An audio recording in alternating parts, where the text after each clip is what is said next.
We've got a big update to share with you regarding the Ripple SEC case. Yeah, appeal dates in April. Trump's executive order snuffs two big agencies. Price action, of course. And Bank of America CEO says, yo, we're ready. The patents are filed. Let's do this. So ready and more juicy news for you. But before we get into it, you know I do your comments because, yeah, you're the most important person. Well, don't tell my wife that. Mark Mettler says, thanks for your time. I don't have the energy to do what you do. I ride that fine line between pushing it and overdoing it. Margaret Burnham says, hugs. Thanks for taking the time for us. This is great news. Well, thanks, Margaret, and I'll gladly take the hugs. Fiscal Silver Fox says, Ireland and Scotland took a battering. We are fine here in England. Yeah, I've been hearing about that nasty storm from quite a few of you. I hope all of my fans and friends from across the pond are doing all right. Bitcoin's at 906,789. We're going to talk about two big agencies that got snuffed from the executive order. That's what happens when you don't play nice in the sandbox, SA. ETH at 33.88, XRP at 315. Look at H-bar deep in the green, making a move up 5% here to 33.8 in the last 24 hours. Bank of America CEO signals some massive juicy goodness. I've got a quote to share with you, and ooh, it's going to make you feel good. Moynihan also acknowledged that the Bank of America, that's the CEO, by the way, has been preparing for such a shift, talking about going into crypto.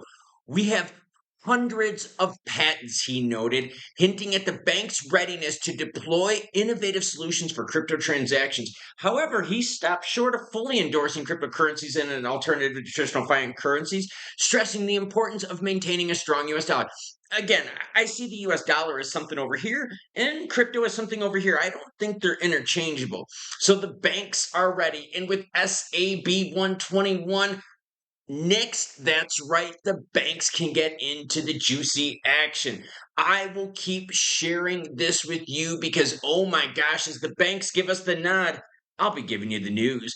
Trump's executive order excludes the Fed and the FDIC from the crypto working group. Oh, you mean the same FDIC that was in charge of Choke Point 2.0? Well, guess what? Donald Trump said, you don't know what the safe word is, and I'm going to choke you into oblivion. Working group on digital asset markets is entrusted with determining how to boost U.S. leadership in the crypto business. And by the way, I shared that with you yesterday, the executive order. I also did it in a community post so you can read it yourself. In addition, it's expected to evaluate the creation of a strategic national digital asset stockpile. Listen to this. Trump's executive crypto order excludes the Fed and the FDIC from the digital asset working group. So not only the FDIC with Choke Point 2.0, but Jerome Powell and the Fed ain't got shit to say about crypto. That's what happens when you don't play nice in the sandbox. Now, that being said, seeing lots of videos out there and lots of posts out there about people saying, oh, Trump is going to get rid of Jerome Powell. That's not how it works, number one. And number two, Trump said, hey, Jerome's going to keep his job. Ripple asks the court to set the deadline for the filing of its cross appeal in the SEC case. Yeah, listen to this, and I'm going to tell you if I'm worried about this or not. Ripple's lawyers made the request yesterday in a letter sent to Catherine O'Hagan Wolf, the clerk of the Circuit Court of Appeals. According to the letter, Ripple wants the court to set April 16th as the due date for the submission of its brief in the appeal and cross appeal. The council disclosed that two parties involved in the appeal, including Ripple CEO Brett Garlinghouse and Chris Larson, support this request. Although Ripple made the request yesterday, it became public knowledge today following an update from James K. Fowling. And by the way, as always, any article you see in this video will be linked in the description below. All right, let's talk about this super fast before we get into hot, juicy price action. People out there are like, oh, so this means the case is going to keep going on. Look, you still have to go through all the procedural stuff. Even if the SEC a month, 2, 3, 4 months from now is going to drop the case, settle whatever they want to do with the new administration, you still got to go through the proceedings, right? You can't just ignore the law that's in place. And this goes back to that crypto executive order. There are laws in place right now that, yes, we don't agree with. Are we going to fix those laws? Yeah, of course. But you still got to follow them. Okay, and that's what you're seeing right here. This is simply procedural following, right? They're just following the procedures outlined in terms of the Court of Appeals And look, this is okay. It's nothing to worry about. It's nothing to freak out about. Does this mean that they're going to drop the case? Has nothing to do with that. They're just following the steps. So if you see content creators out there saying, oh, this is horrible for Ripple, the case is going to go on and on and on. No, that's not what this means at all. Let's look at the market. As the market cap right now is at 3.67 trillion with volume at 168 billion. Still in BTC dominance, but I have a feeling that's going to shift as soon as the new regs come in. Because remember, BTC doesn't benefit from regs because it's a commodity. Fear and greed, we're sitting at 61. Too bad we can't be at 69. No, wait, that wouldn't be good for us, would it? Best thing to show you is this right now up on the screen. XRP still holding strong, well above $3 at this point. And you can see over the last 7 days, we've essentially been sideways. I have zero problems with this because the volume is still strong at 7.68 billion. So what is going to happen with XRP price? Well, in 30 days, we're going to figure out what the actual rules are regarding crypto. Within 180 days, and I said within, so remember that could happen before. We're going to get the recommendations on crypto regulations. And XRP has much more potential than any other crypto out there, in my opinion, because of how badly they were suppressed by Gensler, the SEC, and others. Think of XRP as like, you remember that Jack in the Box where you would crank it, was like, dun, dun, dun, dun, dun, dun, dun, dun, dun, dun, dun, dun, dun, dun, dun, and it like pops and scares you. XRP is we're right now sitting at that point where you're cranking it going, oh my gosh, is it going to pop out of this? Is it going to pop out of this? Yeah, I believe XRP is a coiled spring ready to explode on ETF news, on new reg news, and of course on the droppage of the case. So don't freak out about Ripple asking for the deadline to be set for April 16th. Just understand that they're going through their due diligence the way that they should. Now, the 1 month chart for XRP looks very healthy. I want you to think about this and let's take a stroll down memory lane. And I know what you're thinking, bro.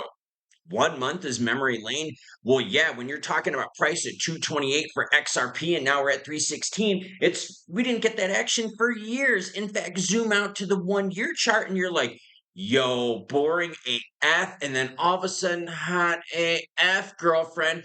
And remember all the panic when we broke the dollar for the first time in a long time with XRP? And people are like, oh, dude, it's not going to hold. It's going to come back down. And then all of a sudden we rocketed up with the Genza resignation news. And then people are like, oh, we can't hold $2. It's going to breach there. Had 3 different attempts to breach the $2, and then we popped back up onto 3. Well, guess what? We're holding $3 strong. And with all the news that we got coming up, I believe we're going to hold even more. Now let's swing it on over to the 15-minute candlestick to see if anything is popping out at us. And honestly, sideways action. I'm totally okay with this. You can't go green candlestick day after day after day. You just can't. It's not healthy. In fact, let's do this. Let's go to the 1-day candlestick so I can show you exactly what I'm talking about. Remember this move right here, late November and early December, and people are like, yo, we did it, dude. We got to a high of 287. And people, and remember, this is beginning of December, and people are like, oh my gosh. And then all of a sudden we had a couple really rough days of crypto, which brought us down to a low at 217. But now look at us. We're back up, and that's what you're seeing, right? Even look right here, right at the end of November, right? We moved up. We had a couple red days. We moved up, a couple red days, moved up, a couple red days. Had kind of a little boring action right here through December, which is when BTC dominance started gaining. And then all of a sudden, we had the New Year rally. And I know what you're thinking. Santa Claus, you have this effect in the new year? Well, of course I do. In fact, I'm even good friends with the Tooth Fairy and the Easter Bunny, so maybe I'll talk to them and see if they can give us an Easter rally. Got any loose teeth that you want to trade in for XRP?